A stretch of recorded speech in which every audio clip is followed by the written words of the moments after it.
पापी मौज में, पुण्यात्मा कष्ट में, ये कैसा न्याय? ईश्वर है भी या नहीं? स्कंद पुराण की एक ज्ञानवर्धक कथा।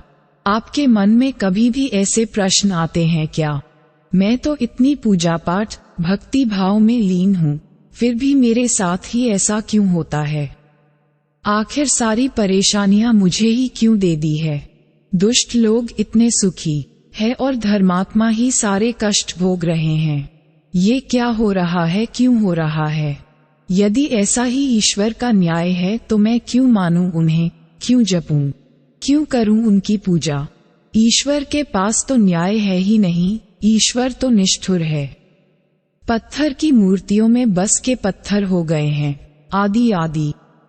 ऐसे प्रश्न अक्सर लोगों के मन में आते हैं, खासकर तब जब वे बहुत परेशान होते हैं और दूसरों को सुखी देखते हैं।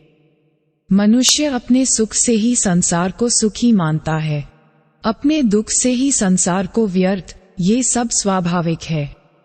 तो आपके मन में जो प्रश्न आते हैं, आज हम उनके निदान का कुछ प्रयास करेंगे, तो जरा ध्यान से सुनिएगा और पढ़िएगा। बहुदक नामक का एक तीर्थ था। यहाँ नंदभद्र वैश्य रहते थे, धर्माचारी सदाचारी पुरुष। उनकी साध्वी पत्नी का नाम कनका था।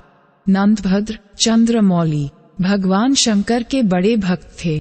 बहुदक में कपिलेश्वर महादेव के नाम से प्रसिद्ध शिवलिंग था। नंदभद्र तीनों समय कपिलेश्वर की पूजा किया करते थे। नंदभद्र कम से कम लाभ लेकर माल बेचा करते थे और ग्राहकों के साथ बराबरी और ईमानदारी का व्यवहार रखते।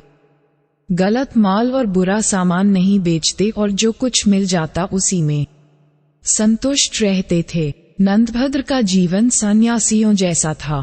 सब नंदभद्र का सदाचारी संपन्न सुखमय जीवन की प्रशंसा करते। नंदभद्र के पड़ोस में रहने वाला सत्यव्रत, जो बड़ा ही नास्तिक एवं दुराचारी था, उनसे जलता था। सत्यव्रत चाहता था कि किसी प्रकार नंदभद्र का कोई दोष दिख जाए तो उसे धर्म के मार्ग से गिरा दूं। नंदभद्र पर झूठे आरोप लगाना और सदा उनके दोष ही ढूंढते रहना उसका स्वभाव बन गया था। दुर्भाग्यवश अचानक नंदभद्र का इकलौता पुत्र गंभीर रूप से बीमार हो गया। नंदभद्र ने दुर्भाग्यमान शोक नहीं किया। पुत्र के बाद उनकी पत्नी कनका भी गंभीर रूप से बीमार हो गई। नंदभद्र पर विपत्तियां आई देखकर उनके पड़ोसी सत्यव्रत को बड़ी खुशी हुई। उसने सोचा कि शायद नंदभद्र को धर्म से भटकाने का यही अवसर है।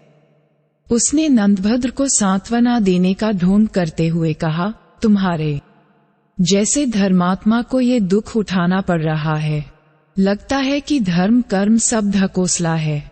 कई बार सोचा कि मैं तुमसे कहूं, पर संकोचवश कहा नहीं। दिन में 3 बार पूजा और स्तुति सब व्यर्थ है। भाई नंदभद्र, धर्म के नाम पर क्यों इतना कष्ट उठाते हो? जब से तुम इस पत्थर पूजन में लगे हो तब से कोई अच्छा फल तो मिला नहीं। ऊपर से इकलौता पुत्र और पत्नी दोनों बीमार हो गए। भगवान होते तो क्या ऐसा फल देते? पुण्य और पाप सब कुछ कल्पना है नंदभद्र। तुम्हें तो मेरी यही सलाह होगी कि झूठे धर्म को छोड़ आनंद पूर्वक खाओ पियो और भोगो, यही सत्य है। सत्यव्रत की बातों का नंदभद्र पर कोई प्रभाव न पड़ा। वह बोले, सत्यव्रत जी, आप अपने आप को ही धोखा दे रहे हैं। क्या पापियों पर दुख नहीं आते? क्या उनके पुत्र स्त्री बीमार नहीं होते? जब सज्जन दुखी होता है तो लोग सहानुभूति जताते हैं, पर दुराचारी के दुख पर कोई सहानुभूति नहीं दिखाता। अतः धर्म पालन करने वाला ही ठीक है। अंधा सूर्य को नहीं जानता, पर सूर्य तो है। ईश्वर के बिना संसार का संचालन नहीं हो सकता। सत्यव्रत ने उसे टोककर पूछा, देवता है तो दिखाई क्यों नहीं देते? नंदभद्र ने कहा, देवता आपके पास आकर याचना नहीं करेंगे कि हमें आप मानिए। बातचीत बहस में बदलने लगी। नंदभद्र अधिक विवाद नहीं चाहते थे, इसलिए उठकर चले गए, पर उनके मन में यह विचार आया कि भगवान सदाशिव का साक्षात दर्शन करके पूछूं, आपके बनाए हुए संसार में सुख दुख, जन्म मरण आदि क्लेश क्यों है? ये दोष रहित क्यों नहीं है? नंदभद्र शिव मंदिर आए, कपिलेश्वर लिंग की पूजा करने लगे और भगवान के आगमन की प्रतीक्षा करने लगे। सोच लिया कि जब तक भोलेनाथ दर्शन नहीं देंगे तब तक मैं ऐसे ही खड़ा रहूंगा। लगातार 3 दिन और 3 रात नंदभद्र वैसे ही खड़े रहे। चौथे दिन एक बालक उस मंदिर में आया। वह गलित कुष्ठ का रोगी भयानक पीड़ा से कराह रहा था। उसने नंदभद्र से पूछा, आप इतने सुंदर एवं स्वस्थ है, फिर भी आप दुखी क्यों लग रहे हैं? नंदभद्र ने अपना संकल्प उसे बताया। बालक ने कहा, अनचाहे का मिलना और मनचाहे का बिछुड़ना, इससे मानसिक कष्ट होता है। रोग और परिश्रम से शरीर को कष्ट होता है, मानसिक कष्ट से शारीरिक होता है, और यदि शरीर में कष्ट हो तो मानसिक कष्ट होना स्वाभाविक ही है।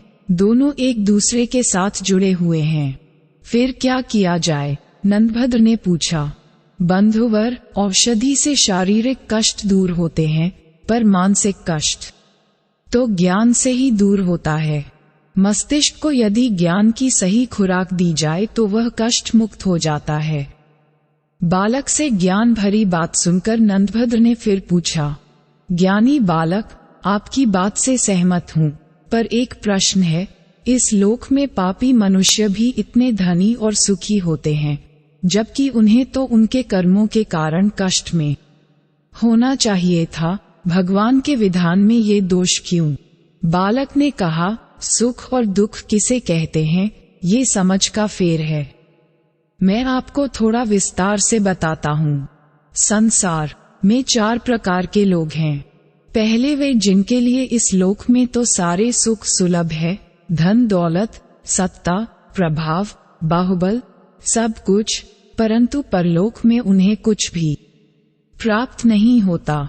उनके पूर्व जन्मों के पुण्य शेष है, उसे वह इस लोक में भोग रहे हैं, लेकिन वे नए पुण्य नहीं कमाते।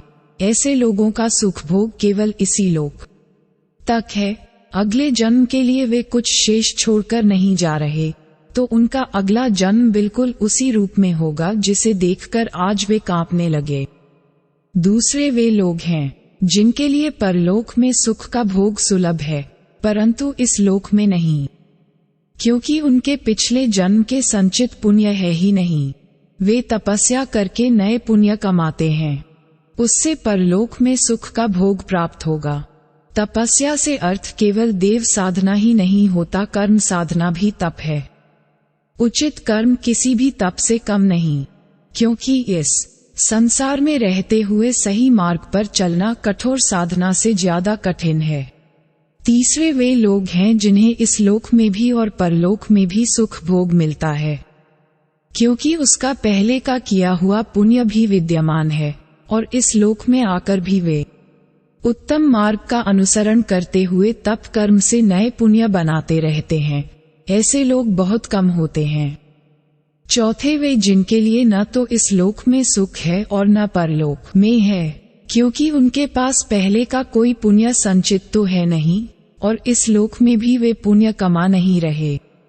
ऐसे नीच जनों को धिक्कार है, वे सर्वथा त्याग के योग्य है और इस लोक में अपमानित होते हुए ही जीवन बिताते हैं, और न जाने कितने जीवन ऐसे ही बीतेंगे तब तक, जब तक कि मेरी तरह उन्हें किसी तपस्वी का मार्गदर्शन न प्राप्त हो जाए।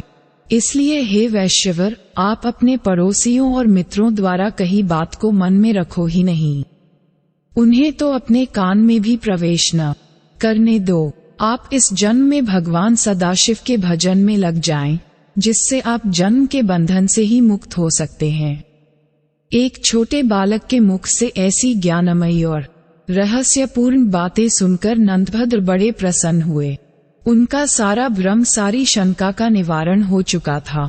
उन्होंने चकित होकर पूछा, आप कौन हैं, अपना परिचय दें।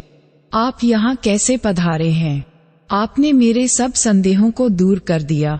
इतनी कम आयु में इतना ज्ञान आपको कैसे सुलभ हुआ? बालक ने कहा, पूर्व जन्म में मैं अहंकारी, पाखंडी, व्याभिचारी था, जिसके चलते मैं वर्षों से नीच योनियों में भटका। भगवान व्यासदेव की ऐसी कृपा कि वे हर योनि में मुझे मुक्ति मार्ग बता देते हैं।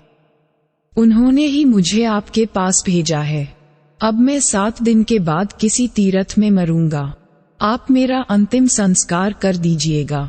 वैश्यवर, ज्ञान का आयु से कोई संबंध नहीं है। ईश्वर को जिसे ज्ञान प्रदान करना होता है, जिसे माध्यम बनाकर उसे अपने भक्तों को जागृत कराना होता है, उसे चुन लेते हैं। वह कोई भी हो सकता है, मेरे जैसा कुष्ठ पीड़ित जीव भी। अतः सहज भाव से स्वीकार करना चाहिए और ज्ञान जिससे भी मिले उसके प्रति विनीत रहना चाहिए। ऐसा करने से ईश्वर सदा आपको ज्ञानवान बनाए रखते हैं, किसी न किसी को भेजते रहते हैं। इतना बताकर उस बालक ने सूर्य मंत्र का जप करना आरंभ किया।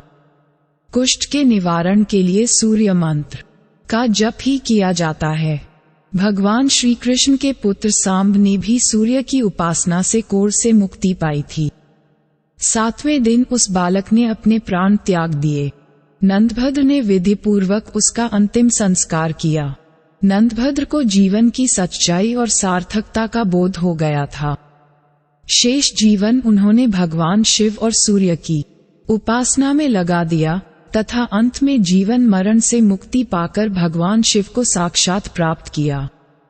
उम्मीद है दोस्तों की स्कंद पुराण की इस कथा से आपके मन के बहुत से भ्रम दूर हुए होंगे। आपको जीवन में क्या मार्ग अपनाया रखना है, इसका भी संकेत मिला होगा।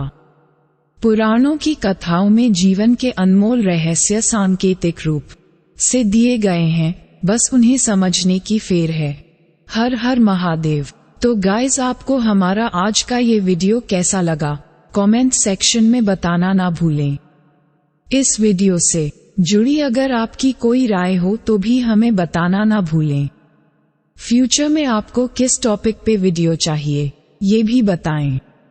फ्यूचर में ऐसी ही और बेहतरीन वीडियो को देखने के लिए आपके अपने चैनल धार्मिक शहर को सब्सक्राइब करें और वीडियो को लाइक एंड फ्रेंड्स और फैमिली के साथ शेयर करें। राधे राधे। जय श्री कृष्ण। जय श्री राधे कृष्ण।